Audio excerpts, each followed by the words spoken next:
नमस्कार, आप सबका स्वागत है तक्षशिला एकेडमी जोधपुर के YouTube चैनल पर। और आज अपन बात करेंगे भारत में पर्यावरण से संबंधित प्रमुख नीतियां और उन नीतियों से कौन कौन से सवाल बनते हैं उनके बारे में। आपसे सवाल पूछा जाएगा, भारतीय वन अधिनियम कब पारित हुआ? तो भारतीय वन अधिनियम पारित हुआ था 1927 में। कब पारित हुआ? 1927 में। और भारत की पहली वन नीति थी, वो वन नीति थी 1952। और 1952 की जो नीति थी उसके अनुसार ये कहा गया कि भारत के भूभाग पर 33% क्या होने चाहिए?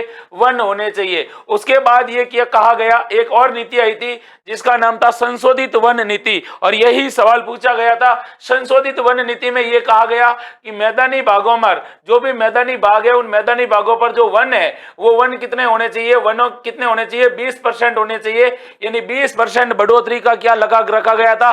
लक्ष्य रखा गया था। उसके बाद वन्य जीव संरक्षण 1972 में आया था। इसके तहत भारत में वन्य जीवों के शिकार पर क्या लगी? रोक लगी और उनका संरक्षण होने लगा। उसके बाद क्या हुआ? 1980 के अंदर वन संरक्षण अधिनियम पारित हुआ। और 1980 में वन संरक्षण अधिनियम पारित होने के बाद भारत में लुप्त हो रहे और कुछ ऐसे वनों की कटाई पर रोक लगा दी गई। उन वनों का संरक्षण किया जाना शुरू हो गया जो लुप्त होते जा रहे थे। तो वन संरक्षण अधिनियम 1980, वन्य जीव संरक्षण 1972। उसके बाद एक ये पर्यावरण संरक्षण अधिनियम, पूरे पर्यावरण को संरक्षित करने के लिए एक अधिनियम पारित किया गया था। वो पारित किया गया 1986 में। और उसके बाद एक अधिनियम लाया गया था जिसका नाम था जैव विविधता अधिनियम।